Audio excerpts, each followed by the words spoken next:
इसलिए अब भी आप में पौरुष है।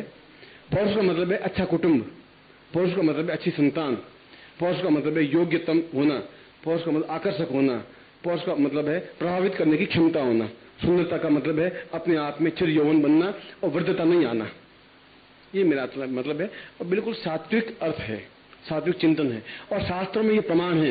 मैंने आपको उदाहरण दिया, मुझे एक ही ऋषि, एक ही मुनि, एक ही गंधर्व, एक किन्नर, एक यक्षक, कोई भी देवता, कोई भी आप पिच के गालों वाला मुझे बता दीजिए। कोई फोटो लाके दिखा, ये कैलेंडर साहब पिच के हुए राम जी खड़े, जिनकी बत्ती से निकली हुई है, बाल एकदम टाट गंजी है, ये राम जी है। राम जी में पड़ोस में रहने वाले राम जी तो हो सकते हैं, तो वो त्रेता युग वाले राम जी नहीं हो सकते।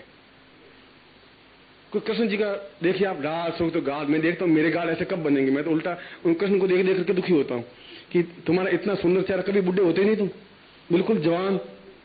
राधा देख लीजिए आप, बिल्कुल सुंदर यूं आंख की, मतलब यूं बांसुरी बजे थी जैसे। हम ऐसा क्यों नहीं हो रहे? हम हो रहे, हमें मालूम नहीं है कि इसलिए राम को मर्यादा पुरुषोत्तम कहा गया, नरोत्तम नहीं कहा गया। पुरुष में उत्तम ये कहा गया। हम नरोत्तम शब्द नहीं यूज करें कृष्ण के लिए, राम के लिए। कृष्ण के लिए भी कहा पुरुष श्रेष्ठ श्री कृष्ण। जहां गीता पढ़िए, पार्थ उवाच, पुरुष श्रेष्ठ शब्द यूज किया कृष्ण के लिए। कौरवों ने भी, पांडवों ने भी। वहां नर का प्रयोग नहीं किया कहीं पर भी, इसलिए कि उन लोगों को यह ज्ञात था कि शरीर का कौन सा भाग किस प्रकार से ध्वनित करने से पुरुष जागृत होने लगता है या सौंदर्य जागृत होने लगता है, कौन सा ग्रंथि जागृत करने से भविष्य ज्ञान होने लगता है। इस मैंने कहा डॉक्टर ने केवल 5% हमारे शरीर की संरचना जानी है, 95% नहीं जानी है। और जिस दिन 95% जान लेगा उस दिन पुरुष अपने आप में अद्वितीय बन जाएगा या किसी गुरु के सानिध्य में बनेगा।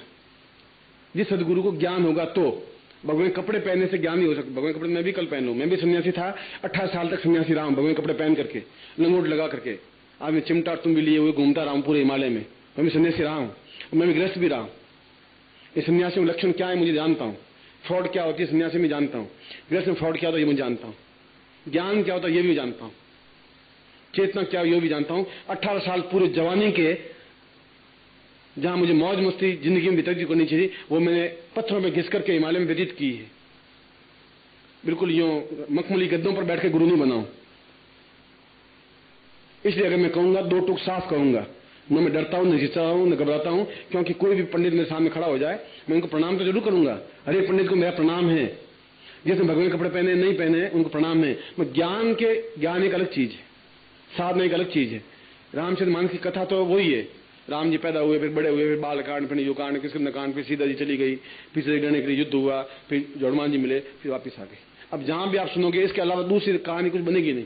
ये कहानी है जो पिछले 5 वर्षों में पेट पाल रहे और उसको हारमोनियम बजाते जा रहे हैं। ये इसी कृष्ण की कथा लिखी हुई है। कर्ण जी ने पहाड़ उठा लिया, कर्ण जी गोपियों से प्यार कर रहे थे, और इसके अलावा भी कुछ करते थे। इसमें लिखा हुआ यही।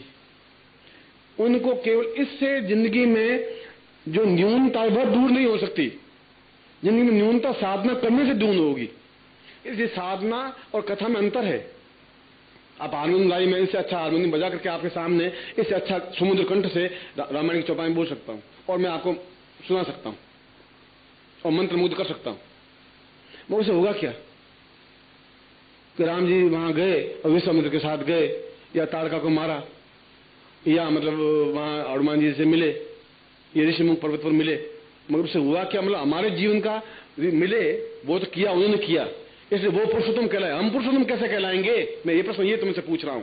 पुरुषोत्तम वो कहलाए, हम पुरुषोत्तम कैसे बनेंगे? हम पुरुषोत्तम बने इसलिए मैं आपको साधना करवा रहा हूं, बस डिफरेंस इतना ही है। मैं आपको नरत्व नहीं रखना चाहता हूं, मैं पुरुषोत्तम करना चाहता हूं। पुरुष पुरुषोत्तम, नारी सौंदर्य, सौंदर्यशील, सौंदर्य श्रेष्ठ, अद्वितीय सुंदरी, कृत्रिम, अपने भगवान की कृपा से बनी हुई, नकली नहीं। अब सबसे पहले प्रयोग शुरू करता हूं। जो तो मैंने आपको कामदेव रति के बारे में समझाया, कामदेव के समान सौंदर्य होना चाहिए। हमारे पास पुरुषत्व क्यों नहीं है? हम क्यों नहीं इतने ताकतवान हैं? शरीर की गर्जना क्यों नहीं कर सकते? क्यों हम डरे हुए सहमे हुए रहते हैं? मैं उसको इस विवेचन किया है। ये कैसेट में है, आप कभी भी कैसेट आज या कल जब तैयार कर ले खरीद के ले जा सकते हैं। ये ज्ञान रहेगा, क्योंकि अब जो प्रयोग करूंगा ये प्रयोग और संसार में कहीं पर मिलेगा नहीं। क्योंकि 18 साल तक मैंने जंगलों में, लोगों ने इच्छा नहीं होगी, मुझसे भी 26-26 साल जंगलों में रहे होंगे। जंगलों में तो गिरट भी रहते ही हैं, हिरण भी रहते ही हैं, मैं कब कह रहा हूं वो नहीं रहते। शेर की तरह रहने वाला पूरे जंगल में एक ही व्यक्ति शेर रहता है, 1000 गीदड़ घूमते हैं, शेर एक ही रहता है। ये डिफरेंस होता है। जिसके मैंने भूख होगी ज्ञान जाकर, जब मैं शादी की 11 साल की उम्र में शादी कर ली थी, बाद में समझे जवान हो गया, क्योंकि राजस्थान में तो जल्दी शादी बाल विवाह होते थे। शादी करते ही 4 महीने बाद मैंने संन्यास ले लिया था। पत्नी की मेहंदी सूखी नहीं थी पूरी, आप समझ लीजिए, कल्पना करिए उस जमाने में। और घर वाले सब चिल्लाए तुम ये क्या कर रहे हो, तुम कमाओगे तुम ये। मैंने कहा कि मेरे जीवन का लक्ष्य ये नहीं है, मेरे जीवन का लक्ष्य दूसरा है। और वो पूरी जवानी मैंने हिमालय में समाप्त की, उस पत्थरों पर घिस करके। फिर बाद में तो खैर मैं पढ़ा, एमए किया, पीएचडी किया, अंग्रेजी में मैंने एमए किया, हिंदी में एमए किया, संस्कृत में एमए किया, ज्योतिष में एमए किया। फिर मैं प्रोफेसर बना, यूनिवर्सिटी में हेड ऑफ डिपार्टमेंट बना, पढ़ा लिखा, मैं गुरु हूं, बिल्कुल निरक्षर भट्टाचार्य आपका गुरु नहीं हूं। मैं आपसे अच्छी अंग्रेजी बोल सकता हूं, पूरी इंग्लैंड में जाता हूं तो अंग्रेजी में स्पीच पूरी करता हूं, मामी तालियां पूरी बजती हैं और 1 लाख लोग बैठते हैं। उर्दू में लखनऊ से नफीस उर्दू बोल सकता हूं, एक भी हिंदी का अक्षर उसमें नहीं आएगा। जब उर्दू बोलने लग जाऊंगा, हिंदी बोलूंगा तो पूरी हिंदी बोलूंगा, संस्कृत में आप उच्चारण बोले, संस्कृत में बोलने लगने जाऊंगा। मैं अपना घमंड नहीं कर रहा हूं, ये गर्व कर रहा हूं। घमंड करना बुरा है, गर्व करना बुरा नहीं है। मुझे भारतवर्ष पे गर्व है, मुझे अपने आप पे गर्व है, क्योंकि मैं भारतवर्ष में पैदा हुआ हूं और भारतवर्ष के पूर्वजों का ज्ञान मेरे आदमी में संचरित है, इसलिए मुझे गर्व है और वो ज्ञान मैं आपको दे रहा हूं। सबसे पहले हम सीधे बैठें और भगवान गणपति को स्मरण करें। सबसे शुभ कार्य से पहले गणपति को स्मरण करते हैं। सुमुखस्य दंतश्च कपिलो वज्रकर्णकः दामोदरश्च विक्टो विघ्ननाशो विनायकः धूम्रकेतुगुणाध्यक्षो भालचन्द्रो द्वादशैतान्नामानीय फणेक्षुणादपि विद्यारम्भे विवाहे च प्रवेशे निर्गमे तथा संग्रामे संघटे चैव विघ्नस्तस्य न जायते। शुक्लाम्बरधरं देवं शशिवर्णं चतुर्भुजं प्रसन्नवदनं ध्याये सर्वविघ्नोपशान्तये। लाभस्ते साञ्जयस्ते साङ्गतस्ते साङ्गपराजय ये सामिन्द्रिवर्ष्यामोदयस्थोऽपि जनार्दन अभिषितार्थसिद्ध्यर्थं पूजितव्यं सुरासुरे सर्व विघ्न हरस्तस्मै गणाधिपते नमः। श्रीमन्महागणाधिपते नमः। लक्ष्मी नारायणाभ्यां नमः। उमा महेश्वराभ्यां नमः। सत्यपुरंदराभ्यां नमः। मातृपितृचरणकमलेभ्यो नमः। इष्ट देवताभ्यो नमः। कुल देवताभ्यो नमः। ग्राम देवताभ्यो नमः। स्थान देवताभ्यो नमः। वासुदेवताभ्यो नमः। वाणी निर्भाभ्यां नमः। श्रीपुरंदराभ्यां नमः। सर्वेभ्यो देवेभ्यो नमः। सर्वेभ्यो ब्राह्मणेभ्यो नमो नमः। तत्रादो यज्ञोपवीतम धारयामि नमः। आपके पास यज्ञोपवीत होगा, सामने पड़ा होगा, खोल के ऊंचा उठाइए। हाँ, उसको उतार, पुराना आ गया है तो उतार दीजिए, ऊंचा उठाइए। बल बुद्धि साहस तेजस्ता प्राप्ता निमित्तम यज्ञोपवीतमिति परमेश्वर से लिंगोक्त देवता धारण विनियोग यज्ञोपवीतम परमं पवित्रम प्रजापतिरिया सहजम पुरुषात् आयुष मुग्रम प्रतिमुच शुभ्रम यज्ञोपवीतम बलम केनोपनहियामि। इसको डबल करके गले में पहन लीजिए। दोनों तरीके से पहन, जैसे पहले पहने हो तो वैसे पहन सकते हो, डबल करके गले में पहन सकते हो, दोनों तरीका है।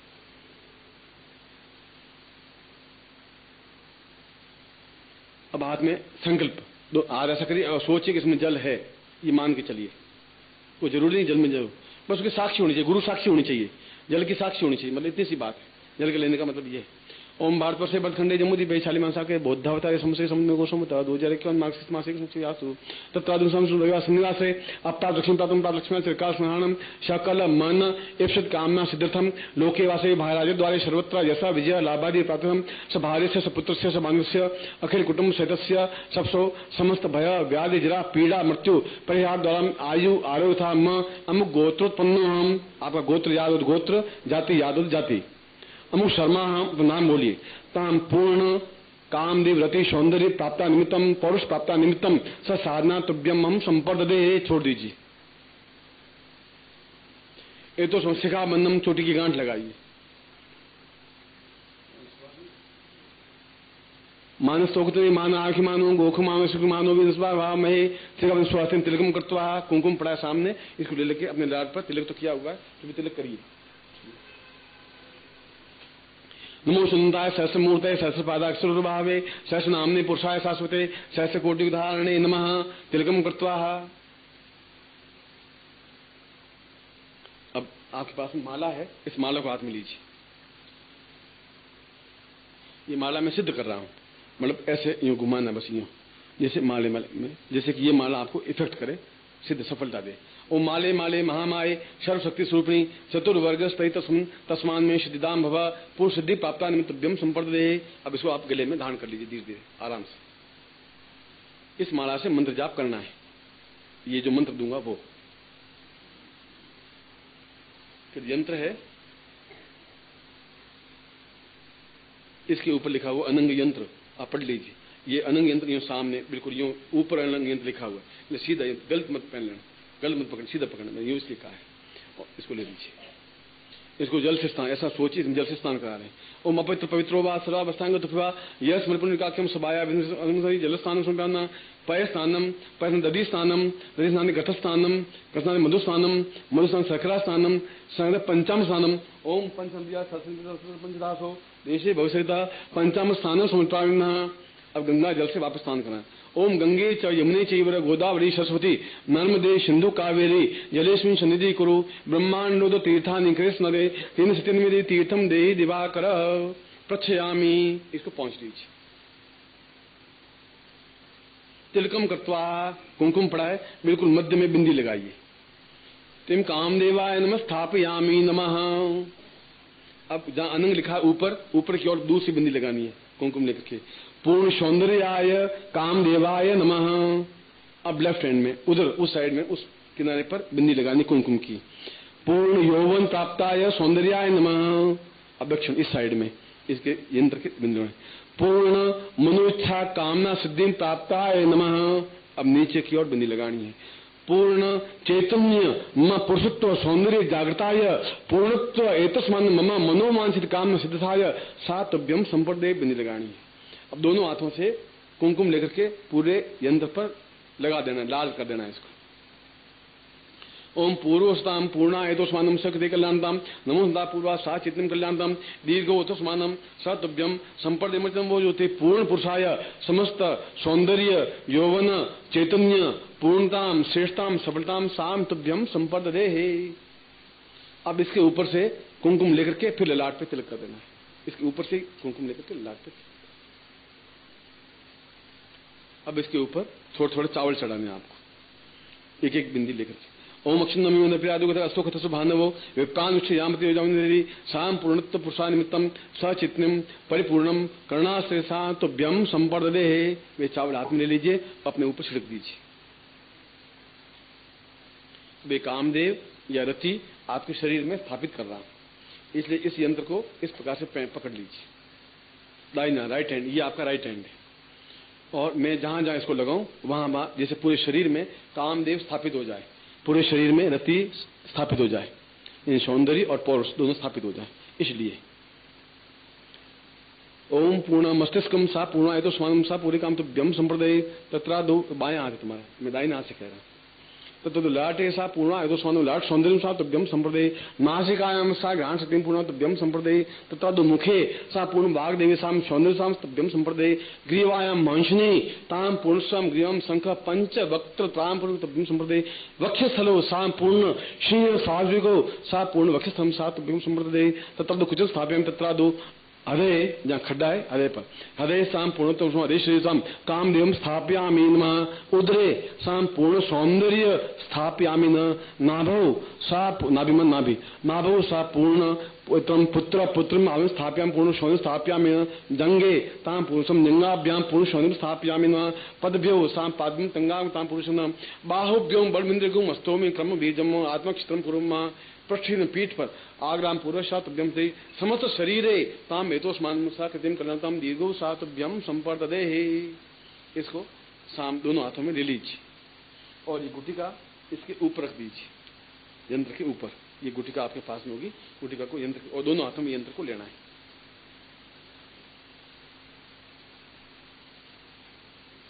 आरती दिखाएं और दोनों हाथों में ले लीजिए ये गुटिका और यंत्र को। अब आप मेरी आंखों में देखोगे और मैं आपको शक्तिपात कर रहा हूं। यानी शक्तिपात का मतलब है कि मैं अपने जो तपस्या का अंश मेरे शरीर में है वो तपस्या का अंश आपके शरीर में डाल रहा हूं, प्रवाहित कर रहा हूं। वो तपस्या का अंश जो पौरुषत्व कहता है, जो सौंदर्य कहलाता है। क्या बात है, कोई बोला? शक्तिपात आप मेरी आंखों में ताकेंगे, ये आंख में रहेगा और बिल्कुल मेरी आंखों में पलक झपकेगी नहीं। इस बात को ध्यान रखें कि पलक नहीं झपकना है। पलक झपकने के बाद में वह शक्तिपात समाप्त हो गया, यूं समझ लीजिए। इसलिए आंख बिल्कुल चाहे फाड़ दें भले, पर आंख बिल्कुल खुली रखनी पड़ेगी आपको, ये ध्यान रखें। और ये हाथ में रहेगा यंत्र, ये क्योंकि शक्तिपात मूल महत्वपूर्ण बिंदु है। और ये गुटी का गुड़क रही हो तो इसके ऊपर अंगूठा रख दीजिए, जो गुड़की नहीं, मतलब चेहरा बिल्कुल सीधा हो, सामने हो। अब मैं मंत्र बोल रहा हूं, आप मेरी तरफ देखेंगे, मैं आपकी तरफ और आपकी तरफ भी देखेंगे, क्योंकि महत्वपूर्ण शक्तिपात है। ओम दीर्घो अथो स्वानम पूर्वासा तभ्यम सिंधम पूर्वासा कल्याणतम दीर्घासा चिंतामणि दीर्घो अथो स्वानम सकृति कल्याणतम पूर्णौ सा पूर्णा सा दिव्यम सा चिन्म काम एव अनंगाय यथे प्रियाय कामदेव विद्महे सा पूर्णत्व पुरुषम तुम सा जागतम सिंह शावको सा सिंहवता पूर्वा अनंग सौंदर्याय प्रति प्रियाय तो पूरा समस्त विश्व ताम पूर्ण वशीकरणाय सम्मोहनाय आकर्षय आकर्षय पूर्ण चैतन्य चैतन्य दिव्य सा दिव्यम इदमचितम वो ज्योति पूर्ण स्वाम कल्याणतम दीर्घो अथो स्वानम पूर्णताम पूर्ण चैतन्यम परिपूर्ण आत्मस्मरणम पौरुष जागृयामि सत्यम जागृयामि सौंदर्यम जागृयामि क्रियमाणम जागृयामि नेतृत्वम जागृयामि दिव्यत्वम जागृयामि सौंदर्य जागृयामि पूर्णम गोलम संप्राप्यामि पूर्ण जागृयामि पुरुषम पुरुषत्व जागृयामि पौरुषाय जागृयामि एतस्म जागृयामि पूर्ण दुख दारिद्र्य कष्ट पीड़ा समप्रति वर्धत्व निर्दम पूर्वात्मस्मरणम कृते समस्त दोष दुख दारिद्र्य कष्ट पीड़ा निवारणार्थम पूर्ण यौवन प्राप्ता निमित्तम स चैतन्यम परिपूर्ण मम समस्त शरीरे पूर्ण पुरुष बलिष्ठ यौवनाय सत बिंदु पूर्व कल्याणतम अंकम चिन्ह बिंदुराय मर्दय मर्दय मलय मलय जागे जागे थोड़ा थोड़ा दीप्तम दीप्तम मंत्रम सा पूर्वाय तो सोनम क्रीम कल्याणम कल्याणम देवज्योति पूर्वम अंगम चंद्रम बिंदुराय मध्य मध्य अलमता पूर्वाय तो सोम देवज्योति एवं जहां पूर्वा सम देवज्योति पूर्वासम क्रीम क्रीम कल्याणम दीर्घो सा चिंत्यम विचिंत्यम क्रियमाणा स क्रिय कल्याणतम दीर्घो सा तुभ्यम इदमित्यम बोले तुभ्यम संपर्ददे हे। इस यंत्र को दोनों आंखों से लाट से लगा के सामने नीचे रख दीजिए। मंत्र बोल रहा हूं, आप मेरे सामने इस मंत्र का पहले मैं मंत्र को समझाऊंगा, पहले आपको बोलना नहीं कि मंत्र में जैसे ओम, सुनिए ओम म है, ओम ओम ग भी बोलते हैं, ओम म की ध्वनि आएगी ओम, फिर आगे है रींग ग, इसमें ग की ध्वनि है। बस ये दो ही चीजें आपको समझ रखिए, ओम रींग ग, ओम में म की ध्वनि आएगी, यहाँ ग की ध्वनि आएगी, ठीक है, समझ में आ गई, ओम रींग, ठीक है। फिर अनंग रति प्रियायई, यह के ऊपर दो मात्राएं, प्रियायई फट, ये मंत्र है।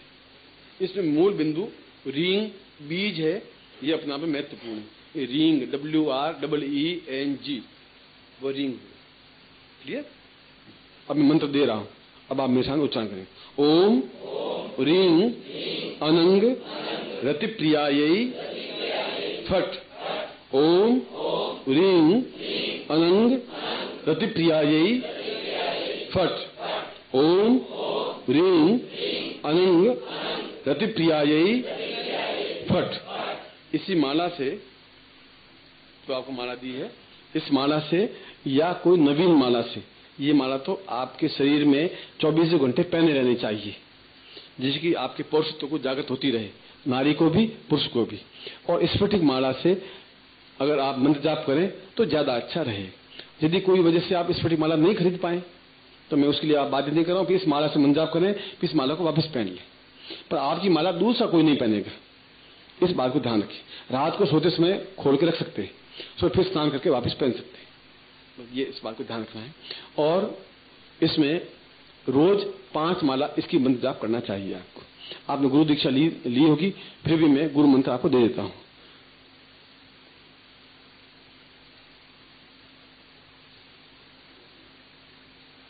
ओम परम तत्वाय नारायणाय गुरुभ्यो नमः। ओम परम तत्वाय नारायणाय गुरुभ्यो नमः। ओम परम तत्वाय नारायणाय गुरुभ्यो नमः। 4 माला गुरु मंत्र जाप की करनी चाहिए, और यो भी आपको दीक्षा लेनी चाहिए, नहीं ली हुई है ये तो मैं गुरु मंत्र दे दिया है आपको, मगर पूर्ण विधि विधान के साथ आपको दीक्षा नहीं ली तो लेनी चाहिए एक। और ये 5 माला आपको रोज करनी चाहिए। छोटा मंत्र है, मुश्किल से 20 मिनट से ज्यादा 5 मिनट नहीं लगेगा, या आधा घंटा या 35 मिनट, सुबह या शाम रात्रि को कभी भी कर सकते हैं। वो धोती पहनी हुई हो, ऊपर दुपट्टा ओढ़ा हुआ हो, और सर्दी लगे तो कम्बल ओढ़ सकते हैं, मगर बनियान और ये सब नहीं होना चाहिए, और कच्छा नहीं पहना हुआ होना चाहिए, सिला हुआ वस्त्र नहीं होना चाहिए। बिना सिला हुआ वस्त्र आप कोई पहन सकते हैं इस प्रयोग में। और ये 40 दिन का प्रयोग है, 40 डेज का प्रयोग है, कंप्लीट प्रयोग। 5 माला रोज, इससे ज्यादा आप पचा नहीं सकते कि रोज 8 रोटी खाने वाला 25 रोटी नहीं खा सकता, आज 25 रोटी का हफ्ते पर नहीं खाएंगे, ऐसा नहीं चलेगा। ये 5 माला रोज करें और माला पहने रखें, और 40 दिन का प्रयोग है। आपको 5-7 दिन के बाद भी लगेगा जैसे शरीर में गर्मी सी पैदा हो रही है, ऊर्जा पैदा हो रही है। धीरे धीरे अपने आप में चेहरे में एकदम निखार आने लग जाएगा। 40 दिन तो लास्ट पॉइंट है। आप 10 दिन बाद ही आप ऐसा करेंगे। वास्तव में इस मंत्र में बहुत ध्वनि, इसकी उच्चारण बिल्कुल सही होना चाहिए और निश्चित रूप से इसमें सफलता मिलती है, इसमें कोई डाउट है ही नहीं। अब हम गुरु पूजन करेंगे, जो प्रयोग के बाद में गुरु पूजन करते हैं। हाँ, जोड़ दीजिए। गुरु ब्रह्मा गुरु विष्णु गुरुदेवो महेश्वरा गुरु साक्षात परब्रह्म तस्मै श्री गुरु चरण कमलेभ्यो नमः। ध्यान मूलं गुरु मूर्ति पूजा मूलं गुरु पदम मंत्र मूलं गुरु वाक्यम मोक्ष मूलं गुरु कृपा मूकं करोति वाचालम पंगुलं यते गिरिं यत्कृपादो मुंदे परमानंद माधवम गुरु चरणेभ्यो समर्पयामि नमः। गुरु जलस्नानं समर्पयामि न पयस्नानं समर्पयामि न दधिस्नानं समर्पयामि न घटस्नानं समर्पयामि न मधुस्नानं समर्पयामि न शर्करास्नानं समर्पयामि न पंचामृतस्नानं समर्पयामि न ओम गंगास्नानं शुद्धेन समर्पयामि न तत्रादौ तिलकं कृत्वा गुरु तिलकं कृत्वा अक्षतां समर्पयामि न पुष्पं समर्पयामि न पुष्पहारं समर्पयामि न रत्नं समर्पयामि न तत्रादौ धूपं समर्पयामि न धूपान्ते दीपं समर्पयामि न दीपान्ते नैवेद्यं समर्पयामि न नैवेद्यान्ते प्रदक्षिणां समर्पयामि न प्रदक्षिणान्ते प्रार्थयेतः। आपके पास में गुरु फोटो होना चाहिए। ये प्रयोग करते समय लेमिनेशन किया हुआ, क्योंकि उसको आप स्नान करवा सकते हैं।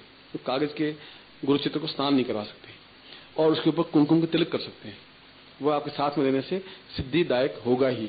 त्वमेव माता च पिता त्वमेव त्वमेव बंधुश्च सखा त्वमेव त्वमेव विद्या द्रविणं त्वमेव त्वमेव सर्वं।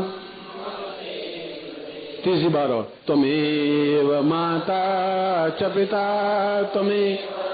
त्वमेव बंधुश्च सखा त्वमेव।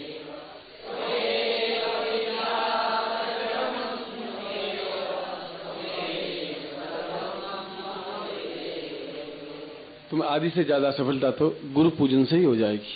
और मैं तुम्हारा गुरु नहीं हूं, मैं और मेरा शरीर तुम्हारा गुरु नहीं है, मेरा ज्ञान तुम्हारा गुरु है, ये ध्यान रखना। और ज्ञान की दृष्टि से मैं तुम्हारे साथ नहीं हूं। ये जरूर नहीं है कि आप मेरे चरण धोएं और चरण स्पर्श करें और चरणों को तेल लगाएं, मालिश करें, ऐसा मैं चाहता भी नहीं। तुम्हारा गुरु मेरा ज्ञान है। इसलिए एक व्यक्ति यदि कहीं से दीक्षा ली हुई है तो दूसरे यहां से दीक्षा ले सकता है।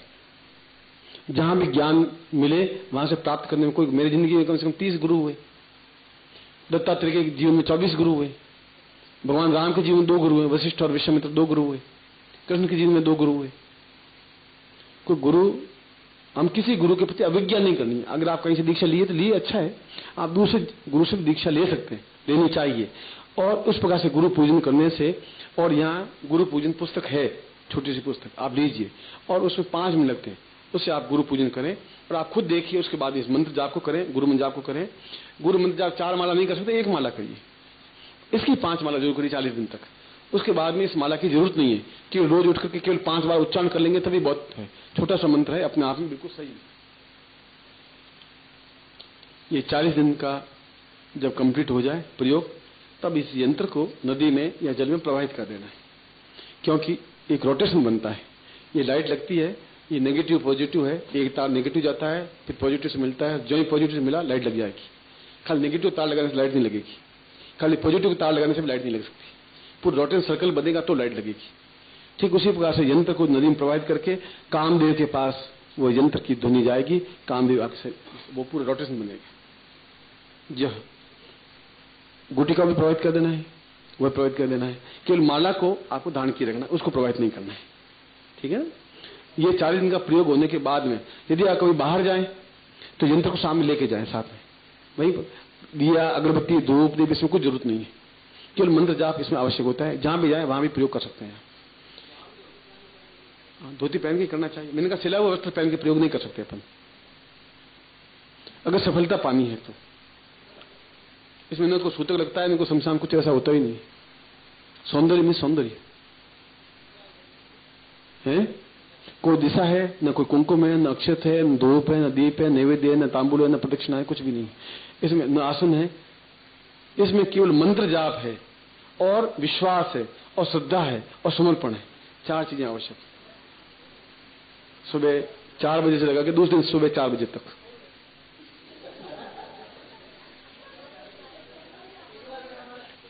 देखिए देखिए आप बच्चों वाली बातें करें। या तो आप सुबह कर सकेंगे, फिर ऑफिस जाएंगे तो सुबह स्नान वान करके कर लिए। ये रात्रि को बच्चे सो जाएंगे तब आप कर पाएंगे, तब कर पाएंगे। दो ही जगह होगी। या कोई आधी रात को उठ के करेंगे, आधी रात को मैं कभी भी कर सकते हैं। जब आपका मन शुद्ध हो, सात्विक, शांत हो, कोलाहल हो घर में और मन जाप करेंगे तो मन में एकाग्रता नहीं आ पाएगी। बोल रहा हूं, फिर मेरी बात पूरी हो जाने के बाद जो भी बात है, ये मंत्र स्फुट कहलाता है। कोई भी मंत्र संसार में, इस स्फुट का मतलब है आप बोले आपके कान सुने, बस आप बोले मैं सुन लेता हूं तो फिर मंत्र उच्चारण नहीं होता है। ये मंत्र इस ढंग से मतलब होठों से निकलनी चाहिए ध्वनि, तब गुंजरित होगी। इसलिए इसमें अन्य ऐसा कोई विधि विधान नहीं है। मैं आपको बांध सकता था कि नहीं तुम्हें 3:55 पे उठना जरूरी है, दक्षिण दिशा के मुंह खड़ा करने पे खड़े होना जरूरी है, फिर एड़ी के बल खड़ा होना जरूरी है, क्योंकि गुरु ऐसा ही करते हैं। न तो वो कर सकेगा, न सफलता पाएगा, न मेरे कोई गलती आएगी। वो गुरु करते खेल ऐसा ही है। मैं भी ऐसा खेल कर सकता था कि नहीं ये होगा 3:55 होना, 3:55 में उठना पड़ेगा। अब कभी कभी 3:50 आंख, 3:60 आंख खुल जाएगी, 7 लो सब। तो हम 4 बजे उठे थे, अब फेल होंगे ही होंगे। मैं भी ये खेल कर सकता था, मगर मैं ऐसा चाहता भी नहीं। मगर मैं ये चाहता हूं मन बिल्कुल शुद्ध सात्विक हो, उस समय करें। मैं ये कहता हूं कि उसमें आपके मेरे प्रति मंत्र के श्रद्धा हो, विश्वास हो और समर्पण हो। और हम यौवन और सौंदर्य तब होगा जब तुम जीवित होंगे, ये सांस चलेगा। मान लो कल मर जाओगे तो ये मंत्र तुम यौवन आएगा कहां? 40 दिन के बाद यौवन कहां से आएगा? कल को एक्सीडेंट मान लो हो गया, 5 दिन बाद एक्सीडेंट हुआ, टांग टूट गई, तुम अस्पताल में याद करोगे कि यहां करोगे? इसलिए 30 तारीख को महाकाल प्रयोग भी है। महाकाल का प्रयोग मतलब है बिल्कुल विशुद्ध रूप से उस प्रकार प्रयोग जीवन में पहली बार होगा कि हम 100 साल की आयु प्राप्त कर ही सकते हैं। ही लगा रहा हूं गारंटी के साथ में। आज के युग में असंभव लग रहा है, असंभव है ही नहीं, क्योंकि मैं वही प्रयोग, वही चीजें आपको देना चाहता हूं कि जो संसार में नहीं मिल सकती।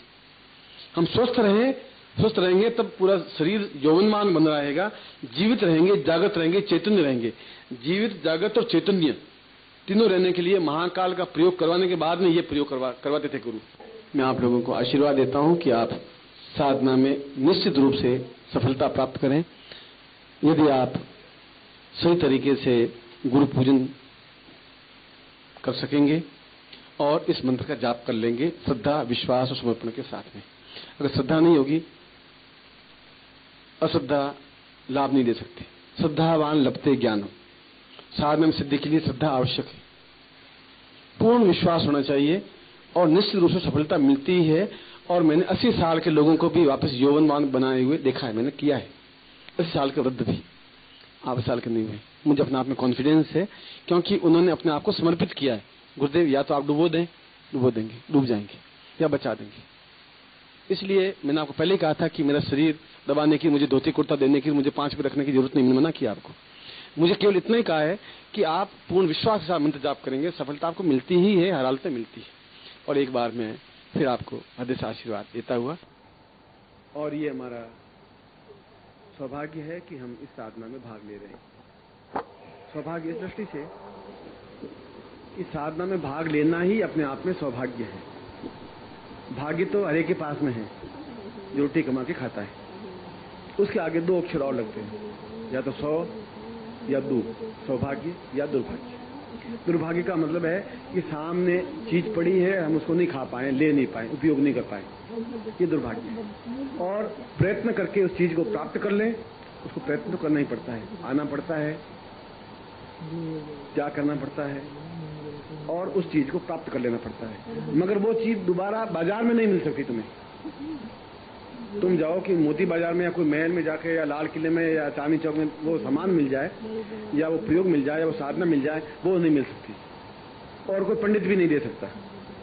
नहीं तो कैसे अपनी जेब में डाल के जाना, कैसा अनंगति साधना, कृपया आप हमें बताइए, मैं समझना चाहता हूँ। और समझा दे तो मुझे बुला देना, मैं नाई से अपने बाल कटवा दूंगा, आपका शिष्य बन जाऊंगा। इससे ज्यादा मैं आपको क्या आश्वासन देता हूँ। आप ट्राई करें, मुझे आपको मना थोड़ी कर रहा हूँ, मैं तो कह रहा हूँ आपके सामने। हाँ, यहाँ से कोई कैसे सीखा वो रट करके बोल दे 2 महीने बाद उसको तो मैं, क्योंकि यहाँ दिल्ली में तो मतलब इतनी सुंदर नकल करते हैं कि जिसकी कोई लिमिट नहीं है। अमेरिका वालों ने क्या एक सुई बनाई, बहुत महीन सुई, बाल से भी 1000 गुना पतली सुई। उन्होंने कहा अब संसार में इससे पतली सुई बन ही नहीं सकती, लास्ट। अब साइंस इतनी टेक्नोलॉजी हमने खड़ी कर दी है कि इतनी पतली सुई बना दी है कि बाल से भी 1000 गुनी पतली सुई। चीन ने कहा कि हम तो पिछड़ जाएंगे। चीन ने वो सुई ली, मंगवाई और उसमें छेद करके दिखा दिया कि हम आपसे भी ज्यादा टेक्नोलॉजी जानते हैं। इन्हें छेद करके भी दिखा दिया, सुई में छेद, इतने पतले छेद में। भारतवासी ने सोचा हम डूबे हुए कैसे रहे, हम कोई घटिया थोड़े ही हैं। उन्होंने ऊपर लिख दिया मेड इन इंडिया। चलिए अब आप क्या करोगे? करते रहिए तुम टेक्नोलॉजी, हमारी टेक्नोलॉजी आपसे बहुत ऊंची है। तो अब वो 2 महीने हमारे कैसेट सुन करके कोई बोलो, वो तो सीधा उनको लिखना ही था मेड इन इंडिया, बस हो गए। अब कहीं भी जाओ, चीन में जाओ, कहीं भी जाओ, तुम मेड इन इंडिया, इंडिया बनी थी। इसलिए दिल्ली वालों को तो मैं आप सबसे पहले प्रणाम, आप भी पहले प्रणाम, वो बात अलग हुई है। मगर ये साधना अपने आप में जीवन का मूल लक्ष्य हमारा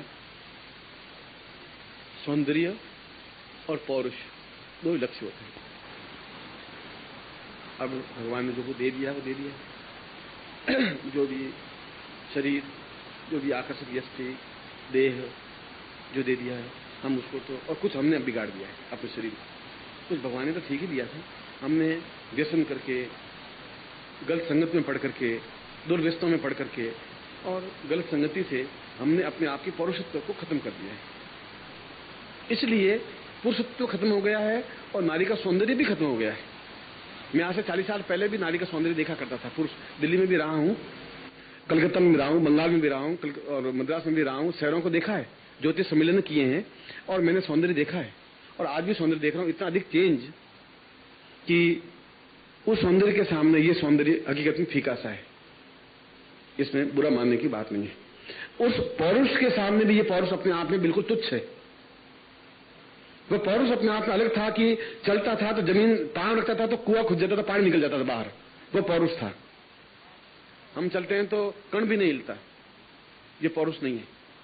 पौरुष आपके दादाजी के पास था या परदादा के पास था, वो पौरुष था। उन्हें हिम्मत थी, साहस थी, कर्मणता थी, एक ताकत थी और दीवार को एक मुट्ठी मार दे, दीवार के आस पास छेद चला जाए, वो पौरुषता कहलाती है। और अगर वो नहीं है तो भी जिंदा तो हम सब हैं। इसीलिए दोनों की न्यूनता की वजह से प्रत्येक घर में एक डिफरेंस ऑफ ओपिनियंस पैदा हो गई है, विचारों में मतभेद पैदा हो गया है, लड़ाई झगड़े पैदा हो गए, विचार मतभेद पैदा हो गए, लड़ाई झगड़े पैदा हो जाएंगे। 100 में से 95 घरों में बोलते भले नहीं, बाहर निकलेंगे तो बिल्कुल श्रद्धा करके निकलेंगे और ज्यादा सभ्य होंगे तो हाथ में हाथ डाल करके निकलेंगे, मगर जो ही घर में आए नहीं तो फट वो अपनी जगह, वो अपनी जगह। ऐसा क्यों हो रहा है? क्या बात है कि हमें ऐसा, हमारे घर में ऐसी न्यूनता क्यों है? इसकी न्यूनता आपके पुरुषत्व में कमी। नर तो हैं आप, मैं ये नहीं कह रहा हूं, आपके 4-5 बच्चे हैं और अभी भगवान की कृपा है 8-10 बच्चे पैदा कर सकते हैं। मैं तुम्हारे नरत्व की कमी नहीं बता रहा हूं, पुरुषत्व की कमी बता रहा हूं। देखो, नर और पुरुषत्व में कमी है। नर होना एक अलग चीज है, आप सब नर हैं, आप सब स्त्री हैं, इस बात को मैं मानता हूं और मैं स्वीकार भी करता हूं। अधिकांश तो हैं ही आप में से, और इसको मैं कोई ओपनली करना नहीं चाहता हूं और मैं कोई यहां को डॉक्टर होने को चेकअप करने के लिए बुलाया नहीं। मैं तो कह रहा हूं कि आप नर तो हैं मगर पौरुषवान नहीं है, ताकतवान नहीं, क्षमतावान नहीं है, गर्जना नहीं है, बोले तो सामने वाला दहलाने वाली चीज नहीं आप में। आप मिचमिचाते हुए चलते हैं। क्यों? मलिन मुंदरों के पीछे कम से कम, जब मलिन मुंदर मरी 21 साल में, तब उसके पीछे कम से कम 500 लोगों ने आत्मदाह क्यों कर लिया? क्या उनके लगते क्या थे? वो एक स्त्री तो थी, उसकी सुंदरता देखी और 21 साल की उम्र में उसने आईना देखा या थोड़ी झुर्री देखी, उसने बुढ़ापा आ जाएगा, उसने उसे गोलियां खाकर आत्म मर गई। इसका मतलब है कि प्रत्येक स्त्री सुंदरता चाहती है, उसके मन में कहीं न कहीं भाव है कि ये मस्सा यहां नहीं होता तो और ज्यादा अच्छा रहता, ये हड्डी थोड़ी बैठी हुई होती तो ज्यादा अच्छा, नाक मेरा थोड़ा अच्छा तो अच्छा होता। अब नहीं है, नहीं। बाल एक लट सफेद आ गई है तो गड़बड़ है, बाल छोटे हैं तो गड़बड़ है। और सौंदर्य में तो कम से कम 16 प्रकार के सौंदर्य तो माने गए, 64 प्रकार के सौंदर्य होते हैं नहीं तो कृत्रिम साधनों का प्रयोग करती हैं। उनकी ये न्यूनता है और हमारी ये न्यूनता है कि हम अपना पौरुष, क्रोध करना और गाली देना पौरुष नहीं कहलाता है। पौरुषता का मतलब आप खड़े हो जाए, जंगल में शेर दहाड़ता नहीं है, खड़ा है, सियार दौड़ते रहते हैं, सब दौड़े, मृग सियार, शेर, बाकी सब दौड़ जाते हैं, केवल अपनी जगह खड़ा है, बस खड़ा है, बाकी सब दौड़ सकते हैं और दौड़ जाते हैं। जंगल में एक शेर ही बहुत होता है, तो शेर इसलिए वनराज कहलाता है, इसलिए पौरुषवान कहलाता है। पौरुष कहता हूं, शेर के समान पौरुष होना चाहिए। और हम मन में आकलन करें, क्या हम पौरुषवान हैं? नरत्व तो है, क्या हम पौरुषवान हैं? क्या हमें पुरुषत्व है? क्या हम दूसरे को आकर्षण से खींच सकते हैं? क्या हम किसी को वशीकरण कर सकते हैं अपने देह यष्टि से? क्या हमें चौड़ी छाती है? क्या बलिष्ठ कंधे हैं? क्या ताकत क्षमता है? और इन सब के उत्तर आपके न में मिलेंगे, हाँ में नहीं मिलेंगे। इसलिए कि शुरू से आपको अपने आप को आप दबोचते गए, आप अपने आप को दबोचते गए। आपने 2 बच्चे पैदा करके समझिए हम बहुत पौरुषवान हो गए, आपने उसको पुरुषवान बन लिया। पौरुषवान तो उसकी सुगंध तो एक अलग होती है। पुरुष की सुगंध से तो पेड़ पौधे भी झिलने जुलने लग जाते हैं, फूल खिलने लग जाते हैं। और शास्त्रों में गलत नहीं कहा है, व्रत ने कहा है कि पुरुषत्व देहम भवतम सदैव पूर्णोत्वदाम पूर्णमदेव तुल्यम। उसके समान तुल्य तो देवता भी नहीं हो सकते। उसको देखने के लिए हजारों हजारों एक झलक पाने के लिए तत्पर रहते हैं, उसको पौरुष कहते हैं। और क्षण क्षण जन्मता मुपेति तदैव रूपम रमणीयतायम। रमणी उसको कहते हैं जो एक एक क्षण में परिवर्तित होती रहे। एक क्षण में आंख दूसरे प्रकार की, दूसरे क्षण में आंख दूसरे प्रकार की है, मुस्कुराती है तो दूसरे प्रकार की है, थोड़ी उदास होती है तो चेहरा दूसरे प्रकार का है, थोड़ी खिलखिलाती है तो दांतों की पंक्ति दूसरे प्रकार की है। एक क्षण में बदलती रहती है। वह स्त्री है, वह नारी है, वह सौंदर्य है। और उसको देखने के बाद सड़क पर ठक से खड़ा नहीं रहेगा, कार की स्ट्रिंग रुकी नहीं, देवी नहीं पड़ी तो फिर और होने दिक्कत, फिर तो मर जाना ज्यादा अच्छा। और ये जीवन में जरूरी है। क्यों जरूरी है? खाना पीना क्यों जरूरी है? दिल्ली में रहना क्यों जरूरी है? सांस लेना क्यों जरूरी है? शुद्ध पानी पीना क्यों जरूरी है? इसलिए कि यह भी एक चीज है जो हमें प्राप्त होनी चाहिए। हम क्यों अछूते रहे? जब हमारे पास गुरु हैं और यदि गुरु में सक्षमता है तो फिर हम अधूरे क्यों रहे? हम क्यों निर्धन रहे, गरीब क्यों रहे? तो फिर पौरुषवान भी क्यों नहीं रहे, सुंदरता भी क्यों नहीं प्राप्त करें? इस नारी का आभूषण सुंदरता है और पुरुष का आभूषण एक बलिष्ठता है, पौरुषता है, क्षमता है। नारी को वश में करने की क्षमता है। नारी का सौंदर्य, नारी तो पूरी दुनिया को नचा लेती है। हम तुम तो एक मामूली चीज है, कुछ भी नहीं है यदि वह अपने आप में सौंदर्यशाली नहीं है तो, और असली सौंदर्य है तो। कृत्रिम वासना एक तो सौंदर्य नहीं। सौंदर्य अपने आप में गंदा नहीं है। हमारी आंख गंदी हो सकती है, सौंदर्य तो गंदा है ही नहीं। पाउडर गंदा है, लिपस्टिक गंदा है, रूज गंदी है, आंखों में काजल लगाने वाली वो चीज गंदी। मैं तो प्रश्न नहीं देता हूं। कृत्रिम भगवान ने जो दी है वह चीज होनी चाहिए। वैसी प्राप्त हो सकती है 80 साल की उम्र में भी, क्योंकि पुरुष कभी वृद्ध होता ही नहीं, स्त्री कभी असुंदर नहीं हो सकती, होती नहीं, होती है मानसिक भावनाओं से। अंदर में ऊर्जा जब खत्म हो जाती है, अंदर की जो ताकत है, अंदर की जो चिंतन है, अंदर का जो विचारधारा है, वो जब समाप्त हो जाता है तो फिर असुंदर हो जाती है। वो असुंदर, वो अपने आप में पुरुष नहीं रह पाता, पौरुष नहीं रह पाता। इसलिए ये अनंग और रति शब्द इसलिए देवताओं ने 2 देवता माने गए। अनंग मीन्स कामदेव, जिसका अनंग का मतलब है जिसका अंग नहीं है, जो अंग दिखाई नहीं देता है, नहीं दिखाई देते हुए भी अपने आप में अद्वितीय है। अंग जिसका अंग दिखाई नहीं दे रहा है वह है कि नहीं है, मगर फिर जो सुगंध से आप्लावित है, इसलिए उसको अदंग कामदेव में सबसे श्रेष्ठतम कि पुरुष कैसा होना चाहिए, कामदेव के समान। कामदेव को अदंग कहा गया है। तो फिर उसका ऐसे हम पौरुष क्यों नहीं प्राप्त कर सकते थे? और रति मीन्स अपने आप को दूसरे को रद्द करने वाली, दूसरे को प्रभावित करने वाली, दूसरे को इन्फ्लुएंस देने वाली, दूसरे को अपनी चुंबक की आकर्षण से खींचने वाली, अपनी बस में करने वाली, अपनी उंगलियों पर नचाने वाली। अब जिसमें हिम्मत होगी, पुरुष में हिम्मत होगी तो पुरुष उस उंगली पर नचा देगा उस लड़कियों को या लड़की को या पत्नी को। लड़की में सुनता होगी तो वो पुरुष को नचा देगी। वो तो आपसी टक्कर है। देखना है जोर कितना बाजू है कातिल में है। अब जो जितना बड़ा कातिल होगा उतना चलेगा। अब वो तो या तो वो है या वो है, दोनों में से एक हारेगा, दोनों तो हारेंगे नहीं। मगर फिर भी पौरुष पौरुष है, सुंदरता सुंदरता है। भाग्यशाली होते हैं उनको सुंदर लड़की, सुंदर स्त्री मिलती है। बाकी तो फिर मैंने बताया कि आप शादी कर लीजिए, 3 साल बाद, 7 बार बाद देख लीजिए, पीली हल्दी से आप पुते हुए, हाँ गुरुदेव, अरे भाई तुम थी तो बहुत सुंदर, गुरुदेव क्या बस ठीक है, आप बैठे चाय पियेंगे, कॉफी पियेंगे? भाई कुछ नहीं पियेंगे, अब नहीं, कुछ नहीं पियेंगे, बहुत दुखी हूँ। अभी शादी तो 1 साल भर हुई, शादी तो साल, अब क्या बताऊं, कुछ कहने वाली बात नहीं है। अरे बता देते, तुम 10 बार तेरे बाप के साथ मिली है, सोचो कुछ और था गुरु जी। आंखें एकदम, आंखें वैसी होनी चाहिए राजेश खन्ना की तरह, उसकी नाक देवानंद की तरह होनी चाहिए, वो वैसी होनी चाहिए, वो वैसी होनी चाहिए। ये साला बड़बूंजे की तरह है गुरु जी, अब क्या बताऊं। देखता हूं तो घिन आती है। अब मैंने कहा भाई अब मिल गया तो मिल गया। मुझे जन्मपति दिखा ही नहीं, और जन्मपति में कुछ चेहरा दिखता नहीं। उस समय तो वो ठीक दिख रहा था कि कुछ ठीक क्या दिख रहा था। अब मैं अब आगे नहीं बोल सकती गुरु जी, इसका मर्यादा टूट जाएगी। चलो चला घर। 3 साल बाद तो उसके फूल पत्ते भी बिल्कुल बिखरे हुए। अब गुरु जी अब क्या बचा है कुछ, आप आशीर्वाद दें। ये छोटा बच्चा है, ये योग्य बने। चलो अब तुम तो योग्य बनी, मैं छोटा बच्चे को योग्यता तो बाद में देखता रहूंगा। अब पुरुष आता है, ये रांड ऐसी मिली है गुरु जी, ये करकसा नार है गुरु जी। आपको मिल जाती है तो फांसी खाते, आप फांसी खाते, आप जैसा आदमी फांसी खाता। ये रांड बदमाश रांड है, मेरे पल्ले पड़ गई साली, फंसा दिया मुझे, दहेज तो दिया। हाँ बहुत बदमाश रांड है गुरु जी, मैं कुछ नहीं कर सकता। ये खड़ी सुन रही है, मैं बोल रहा हूँ, मगर कभी न कभी इस साली के मैं खत्म कर दूंगा। उससे क्या होगा भैया, ये पुरुषार्थ थोड़ी है। मगर वो बस, और पिलपिला गाल निकले हुए पिचके हुए, बस वो ये उनके घर शिष्य जो शिष्य होते हैं उनके घर जाते हैं तो ये कहानी वापस सामने आती है। और मन में दुख होता है कि फिर मैं गुरु इनका क्यों बनूं, क्यों दीक्षा दी। मुझे अपने आप में ग्लानि होती है, मुझे एकदम दुख प्रकट होता है, एहसास होता है कि क्या करूं, कैसे करूं। कामदेव क्या है, रति क्या है। कामदेव रति का प्रयोग का मतलब है कि अंदर की जो कुछ सुप्त, तुम्हारा पूरा शरीर का 5% जागृत है, 95% सुप्त अवस्था में। केवल विज्ञान 5% शरीर को समझ पाया है। पुरुषत्व तो शरीर में है ही नहीं विज्ञान के पास में, वो नरत्व है। सीमेंस टेस्ट करवा देते हैं ज्यादा से ज्यादा कि भाई सीमेंस टेस्ट में कोई कण कमजोर तो नहीं है, वो तो नर को समझते हैं। पुरुष को डॉक्टर नहीं समझ सकता। पुरुष कहां है, पुरुषत्व तुम्हारा किस जगह पर है इस शरीर में, वो डॉक्टर को मालूम, तुम्हें भी मालूम नहीं। कौन से तुम्हारा बिंदु है जहां स्पर्श करने से तुम्हारा पुरुषत्व जागृत हो सकता है, वो तो मालूम नहीं है। तुम्हें यह भी मालूम नहीं कि नारित्व का कौन सा अंग स्पर्श करने से पूर्ण नारित्व जागृत हो सकता, तुम्हें ज्ञात नहीं है, क्योंकि स्कूल में पढ़ाई होती नहीं।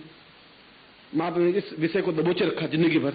तू बड़ी हो गई, ही मत कर, अब तुम 11 साल की होगी तो बाहर मत निकल, अब तू हंस मत। वो बेचारी दबी हुई लड़का बेचारा पढ़ता रहा। अपने के बाद उनका इस चीज की तरफ ये अपने आप में घृणास्पद चीज बन गई। प्यार बोला नहीं और चौकन्ने हुए नहीं सब। इसलिए हमारा पुरुषत्व जागृत नहीं हो पाया। मगर तुम्हारा पुरुषत्व जागृत हुआ ही नहीं अभी तक, तो फिर आएगा कहां से। अभी नरत्व जागृत हुआ और तुम्हारा सुंदरी जागृति नहीं हुआ। अंदर शरीर में तो है, जब बात मेरे में क्या ज्ञान है, जब बाहर निकलेगा नहीं तो मैं पता ही कैसे पड़ेगा। बोल सकता हूं मैं, इंग्लिश में बोल सकता हूं, उर्दू में बोल सकता हूं, जब बोलूंगा नहीं तो तुम्हें कैसे मालूम पड़ेगा मुझे इंग्लिश भी आती है या उर्दू भी आती है या और कोई भाषा आती है। जब बोलूंगा एक्टिविटी होगी तभी तो तुम्हें मालूम पड़ेगी। वो तो अंदर समाई थे मेरे। और इस उम्र में भी मैं तुमसे ज्यादा, तुम में से कोई हिम्मत आ दो, पंजा लड़ा दो तो मैं तुम्हें हरा दूंगा अभी भी, इस समय भी। और तुमसे मैं उम्र में डेढ़ा हूं, करीब 64-65 के आसपास हूं, और तुमसे कम नहीं। तुम दौड़ो, मैं तुमसे ज्यादा तेज दौड़ सकता हूं। खाने बैठ जा, तुम 8 खाओगे, मैं 16 रोटियां खा के बता सकता हूं और पचा सकता हूं। अब इसके बाद अब पुरुषत्व आगे की बात है। अभी तो तुम्हें इस पॉइंट पर तो क्या बोलना है, तब मौका मिलेगा बोलेंगे। इस पर मुझे बोलने में कोई शर्म है नहीं। गलत, मेरी आंख गंदी नहीं है फिर मुझे बोलने में कोई संकोच नहीं है। जब मेरी जबान गंदी नहीं हो सकती तो मुझे कोई संकोच है ही नहीं। मगर मैं अपने बच्चों को, शिष्यों को स्पष्ट नहीं करूंगा तो वो कैसे समझ पाएंगे, संकोच कैसे छोड़ेंगे। तुम्हारे मन में आते हुए भी संकोच था, यहाँ बैठे हुए भी संकोच था, अभी भी संकोच है। मैं तुम्हारा कहूं तुम्हारा पुरुष तो जागृत हुआ ही नहीं, तो मैं बिल्कुल 2 टूक कहूं, नर तो जागृत हुआ है। और जिंदगी भर आदमी सोचता है कि मैं पुरुष हूं, वो नर है, पुरुष नहीं। नर यहाँ से जितने हैं वो नर तो होंगे, जिसमें 95% नर होंगे, 5% तो कोई वजह से उसमें कोई डिफेक्ट होगा, वो एक अलग बात है। पुरुष तो हमारा जागृत नहीं हो पाया, तुम्हारा सौंदर्य जागृत हुआ नहीं। सौंदर्य अंदर से निकलता है, बाहर से लिपापोती होती है, अंदर का सौंदर्य जागृत नहीं। पुरुष में भी सौंदर्य होना चाहिए, ऐसा नहीं नारी में ही सौंदर्य होता है। पुरुष कहे कि आंख, चेहरा, ललाट, कंधे, वक्षस्थल, चलने के अंदाज, बोलने का अंदाज, स्टाइल। लोग कहता क्या मर्द आदमी, क्या बांका है, क्या चीज है। नारी रुकी नहीं तो उसको डूब के मर जाना चाहिए। फिर वो ठिठकी नहीं तो फिर पुरुष हुआ ही क्या, फिर पुरुषार्थ तो क्या फायदा हुआ। हम चले और रुके नहीं, पलट करके तो देखना ही पड़ेगा, रुकना ही पड़ेगा। अगर सभा सम्मेलन में जाएंगे या किसी पार्टी में जाएंगे तो आके लोग उसके पूछने पड़ेगा कि फ्रॉम वेयर आर स्पीकिंग, वो कहाँ, where are living, where are coming, पूछेगी अंग्रेजी हिंदी जो भी पूछेगी तो फिर बता देंगे मैं कुहाट में रहते 306 में। हम झूठा एड्रेस देंगे ही क्यों, रहते वहां रहते। Any problem? तो no, I want to speak and I want to ask, don't worry, you come, I meet you. उसमें मेरी आंख कोई गंदी नहीं है, पूछेगी तो मैं जवाब दूंगा। मगर ये उसकी रह नहीं पाई, 3 बार के बाद चौथी बार पति खड़ा ही होगा, फिर पूछा ही पूछा, पति के साथ लाके ही पूछा। मैं अपनी तारीफ नहीं करूं, मैं जनरल बात करूं, ऐसी पुरुषत्व तुम्हें होना ही चाहिए। उसको आनंद आएगा, वो जिंदगी के लुत्फ होगा, ये जिंदगी का चार्म होगा। इसलिए तुम 40 साल के हो, 45 साल के हो, 60 साल के हो, आदमी वृद्ध नहीं होता और नारी असुंदर होती ही नहीं है। जागृत नहीं हुई वो बात अलग है। वह जागृत अवस्था में कैसा हो सकता है, वो प्रयोग में आपके अंदर से जागृत करूंगा। बाहर से मैं आपको लिपस्टिक का अभी पाउडर नहीं दिया, चावल दिए सिर्फ और अक्षत दिए। पाउडर, क्रीम और लिपस्टिक रख देता, कितना खर्चा आता? 500 1000 खर्चा आता, दे देता। यहाँ क्रीम लगा दे, लिपस्टिक लगा दे, ठीक है थोड़े वोट है लगा दे। पुरुषों को कहता तो मैं लगा दे, थोड़े यहाँ रूज लगा दे, लाल गुलाबी चेहरा हो जाएगा और थोड़ा आंखें फाड़ के देख, थोड़ा सुंदर दिखाई देगा। अब बाल उड़ गए, अब बाल छोटे छोटे रह गए, अब तो बालों के लिए बिक लगा था। ये भी कर सकता था। बाहर से सुंदरता प्राप्त नहीं होती, बाहर से पौरुषता प्राप्त नहीं होती, मन में सोचने से भी पौरुषता प्राप्त नहीं होती, मन में सोचने से सुंदरता प्राप्त नहीं होती। और सुंदरता होनी ही चाहिए, और नहीं होती है तो उस लड़कियों को पूछ, इतनी कुड़ती हैं, उसके समान डिप्रेस और कोई नहीं होता। आप 24 साल की लड़की को देख लीजिए, उसके चेहरे की चमक खत्म हो गई। आप देख लीजिए, कल देख लेना, 24 साल की लड़की जिसकी शादी नहीं हुई हो, चेहरे की चमक आधा नहीं रहेगी उसके चेहरे पर। इतना डिप्रेस हो जाएगी, 21 साल के बाद शादी नहीं हो रही है, शादी नहीं हो रही है, उसके चेहरे पर एकदम से इतनी चिंता तो हो जाएगी, आंखें धंस जाएंगी, और मतलब इतना चेहरे की वो जो लुनाई होनी है वो लुनाई खत्म हो जाएगी। और पुरुष 25-26 साल के बाद में तो वो सोचेगा कि शादी हुई नहीं, कुछ पसंद ही नहीं करता, तो क्या करें? तो पूछने आता, गुरुजी मेरे शादी का योग है भी कि नहीं? मैं तुझे मतलब कौन शादी करेगा? करेगा कौन? कलम फूटे हुए हैं, जरूर करेगा। ऐसी लड़की मेरे नजर में कोई है नहीं। यूं तो कहीं घूमे, शायद मिल जाए, 4 पैर वाली मिल जाए तो कर ले। 2 पैर वाली नहीं मिले तो 2 पैर नहीं मिले। गुरुजी आप मजाक करें, मैं मजाक नहीं कर रहा हूं। मैं 2 पैर वाली नहीं मिले, 4 पैर वाली मिलेगी तो सवारी करने काम आएगी। तुम्हें तकलीफ क्या है? यहाँ ले आना, मैं गुरुजी भी यूज करेंगे उसको, मैं भी उसमें बैठूंगा, रानी बाजार जाना, चले जाएंगे, 5 रुपए रिक्शे के बच जाएंगे।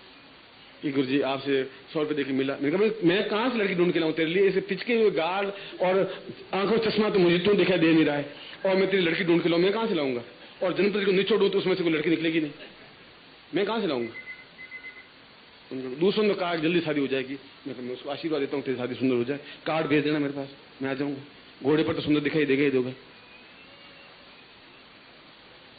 दुख होता है, अफसोस होता है। इसीलिए आपको बुलाने के पीछे ये समझाना था आपको कि हमारे एक भी देवता के चेहरे पर मुझे झुर्री दिखा दीजिए। इतने कैलेंडर टंगे हुए हैं, लाल सुर्ख टमाटर हैं, चाहे विष्णु हो, चाहे ब्रह्मा हो, चाहे भगवान शिव हो, चाहे इंद्र हो, चाहे वरुण हो, चाहे यम हो, चाहे कुबेर हो, चाहे कोई भी हो, किसी के चेहरे पर आप झुर्री दिखा दीजिए तो मुझे बता दीजिए। एकदम लाल सुर्ख चेहरा है और आंखें सुंदर है और ललाट है और बाल एकदम। और एक भी देवी, चाहे पार्वती हो, चाहे जगदम्बा हो, चाहे और कोई देवी हो, किसी देवी के असुंदर मुझे दिखा दीजिए। एक भी कैलेंडर लगा दीजिए ये सब असुंदर है और ये देवी जगदम्बा है, या ये पार्वती है, या ये ब्रह्माणी है, या ये दूसरी कोई देवी है, मुझे बता दीजिए। एक भी देवी असुंदर नहीं तुम्हारे, एक भी देवता। तुम कहां से असुंदर, तुम कहां से अपरुष बन गए? मुझे ये आश्चर्य हो रहा है। उन्हीं की संतान तुम, ऐसा गड़बड़ कहां से शुरू हो गई? संतान तो उन्हीं देवताओं की है, उन ऋषियों की है। वशिष्ठ का चेहरा देखता हूं लाल टमाटर है, विश्वामित्र को देखता हूं, गर्ग को देखता हूं, अत्रि को देखता हूं, कणाद को देखता हूं, तो फिर उसी गोत्र में उत्पन्न होकर हम कमजोर क्यों हैं? हम कमजोर इसलिए हैं कि तुम्हारे पास गुरु मिला नहीं। तुम्हें मिले तो केवल पंडित मिले, पुरोहित मिले, गुरु नहीं मिले। और गुरु भी मिले, मथुरा में वृंदावन में मिले तो सदगुरु देव नहीं मिले। गुरु मिले, गुरु तो भगवान कपड़े हुए तो मैं दिल्ली में कम से कम 500 मंदिर है, गुरु मिल जाएंगे, सदगुरु देव नहीं मिल पाएंगे। सदगुरु देव का मतलब इतना स्वार्थ नहीं हो और 2 टूक उनको साफ कहे, संकोच नहीं करे और करके दिखा दे। आज अपना फोटो खिंचवा देना, 4 महीने बाद वापस फोटो मिला देना, मैं जिंदा यहाँ बैठा जिंदा हूँ 306 को 8 में, तो मिला देना, तब मैं बता दूंगा देख ले चेहरे में इतना डिफरेंस है, तो तुम्हें खुद को यकीन आ जाएगा मंत्र में ताकत है। और नहीं होगा तो फिर मैं गुरु पर छोड़ दूंगा। इसे जिद्दा और तुम्हें विश्वास क्या दिला सकता हूँ? उस जिद्दा प्रमाण की जरूरत क्या है? फोटो कल खिंचवा देना, 4 महीने बाद फोटो वापस खिंचवा देना। तो भावना जागृत की जा सकती है, की जाती है। आप आए हैं सर्दी में, मैं ड्यूटी है कि मैं आपको इतना प्रयोग करवाऊं। शर्त यह है कि मैं कहूं उस ढंग से मंत्र जाप करेंगे।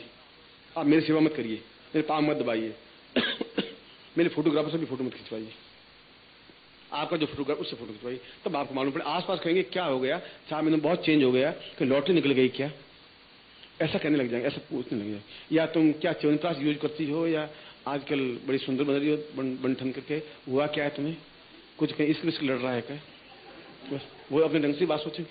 अब 50 साल में इसकी लड़ने की उम्र थी, तब तो लड़ी नहीं। तब तो मामा ने शादी कर दी, उसके पल्ले बांध दी, उसके पीछे पीछे घेरे खा लिए। अब वो घर से बाहर निकले नहीं, बेटा इधर जाना मत, बेटा इधर जाना मत, बेटा इससे मिलना मत, बेटी इससे मिलना मत, किचन में जा चाय बना के ला, चाय मेहमान आए। बस वो जवानी तो उसी में गल गई उसकी। फिर 1-2 बच्चे पैदा हुए, फिनिश। फिर इसको कोई घास डाले नहीं। वो बच्चे में उसको नहलाया, फैलाया, इसको सुनाया, टट्टी गया, उसको पिसा हो गए। फिर भगवान सिया रामचंद्र की जय। बाल कांड से ठेठ लंका कांड तक खेल खत्म। और इसीलिए आप 4 महीने के अंदर अंदर आप स्वयं इस बात का एहसास करें। आप जब खुद कहेंगे गुरुजी बहुत चेंज मुझ में आया है, तब मैं एहसास करूंगा कि मैंने आपको मंत्र सही दिया है। मगर आप मंत्र जाप करेंगे तो आप कहेंगे मंत्र जाप करने से क्या होगा, कैसे सुंदर मैं बन जाऊंगा, एकदम झुर्रियां कैसे मिट जाएंगी, मंत्र जाप करने से कैसे झुर्रियां मिट जाएंगी। तो अस्पतालों में फिर प्लास्टिक सर्जरी होती नहीं, उनको ज्ञान ही नहीं। पुरुष कहाँ है, पुरुषत्व कहाँ है? तो झुर्रियां मिटाने के लिए खाल खींच करके तो यहाँ टांका लगाएंगे, ये टांका ठेठ यहाँ लगाते हैं, दिखे नहीं। और प्लास्टिक सर्जरियां सब जगह होती है, यहाँ से खाल खींच करके यहाँ टांका लगा, खाल तक काट ली, यहाँ लगा दी, और वापस वो सोती में सुंदर हो गई। अब इससे सुंदर कहाँ से होगी वो, ये सुंदर वो कहाँ से होगा? क्योंकि उन लोगों को प्लास्टिक इसलिए करनी पड़ती है, उनको पुरुषत्व कहाँ है ये मालूम नहीं है। मुझे मालूम है तुम्हारा पुरुषत्व कहाँ है, वहां मैं जागृत कर रहा हूं। बस ये डिफरेंस डॉक्टर में मुझे ये डिफरेंस है, इसलिए मैं तुझे ये प्रयोग करवा रहा हूं। मंत्र जाप करने से पुरुषत्व अपने आप में जागृत होगा। क्यों? हमारे पूर्वजों को भविष्य का ज्ञान क्यों था, हमें क्यों नहीं है? ज्ञान तो हमें भी हो सकता है, वो ग्रंथि कहाँ है और कैसे जागृत किया जाता है ये ज्ञान नहीं है। जिस तो मैं ये ज्ञान दूंगा उसे तो महीने भर क्या घटना घटेगी 2 मिनट मालूम पड़ जाएगा। चाहे पंचांगुली साहब में कोई मंत्र दूंगा, जो भी इससे कनेक्टेड मंत्र होगा, गोपनीय मंत्र होगा, मैं तुम्हें दूंगा, तो आप खुद देख लीजिए कि महीने भर बाद आपको मालूम पड़ जाएगा कि ये लड़का क्या है, कहां से आया, सुबह कितनी खाया, पत्नी को कितनी गालियां दी, इसने कितनी गालियां खाई, और ऑफिस में कितनी लड़ाई झगड़े। आप 2 मिनट में सारा कच्चा चिट्ठा मालूम पड़ जाएगा। इसको भविष्य ज्ञान कहते हैं। इन मंत्रों में वह चीज अपने आप में घूमने लग जाती है, वह ऊर्जा जब घूमने लग जाती है अपना पौरुष जागृत होने लग जाएगा। ये टमाटर खाने से या ककड़ी खाने से या बाजार में घूमने से या ब्यूटी पार्लर जाने से सुंदरता पुरुष की या स्त्रियों की नहीं बनेगी। वो तो हमारा मिस यूज कर रहे हैं, यूज तो करें, मिस यूज कर रहे हैं। मतलब 4 घंटे मेकअप, थोड़ा पसीना आया नहीं, मेकअप सब धुल जाएगा और उल्टा बदन दिखाई देने के लगे। पाउडर यहाँ दिखाई दे रहा है, यहाँ दिखाई नहीं दे रहा है, रुमाल से कुछ यूं करे। अब यूं करने से क्या होगा? इसके पास में हवा करने वाला कोई आदमी चाहिए, वो तो कुछ होगा नहीं। और यूं लाल पोतने से कुछ होगा नहीं। लिपस्टिक बाहर स्टिक मिलती है, लगाते रहिए बैठ बैठे, और फिर कांच देखेंगे।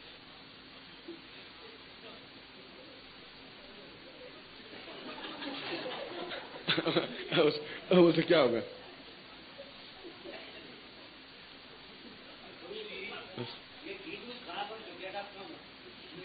अब मैं क्या करूं, मैं क्या करूं? डॉक्टर ने खिलाना बंद कर दिया, तुमने बंद क्यों किया? मैं तो घी सुबह दूध पीता हूं 2 किलो आराम से। हाँ, आज भी मैं कम से कम 100 ग्राम घी पचा लेता हूं, आज की डेट में भी। तुम क्यों दूध बंद करते हो? वो तो इसलिए बंद कर दिया उन्होंने क्योंकि वो तो घी दूध तुम पीते रहोगे, डॉक्टर के पास अस्पताल जाएगा कौन? उनकी कमाई कैसे होगी? तुमने जवानी में देखा होगा, लोगों को देखा होगा, आज लोगों को देख लो, तुम खुद एहसास कर लोगे। अब मैं उस प्रयोग को संपन्न करवा रहा हूं। आपके सामने एक यंत्र है, एक माला है, एक गुटिका है, और अक्षत है, अक्षत में चावल और कुमकुम है, और कोई संकोच शर्म करने की जरूरत नहीं है। अगर मैंने किसी स्त्री को कहा है तो मेरी बेटी है, मैंने उनको समझाया है, उसको सौंदर्यशाली बनाना मेरा फर्ज है। हमारी बेटी है तुम्हारी, अगर तुम्हारी पत्नी है, तुम्हारी बहन है, तो तुम्हारा फर्ज है। अगर तुम बेटा है तुम्हारा तो उसको सौंदर्य पौरुषवान बनाना तुम्हारा फर्ज है, धर्म है। इसलिए गुरु जी के पास आना, गुरु जी कहना कोई अपने आप में कोई अपराध नहीं है। मैं सेक्स पे बात नहीं कर रहा हूं, मैं सौंदर्य पर बात कर रहा हूं, मैं पौरुष पर बात कर रहा हूं।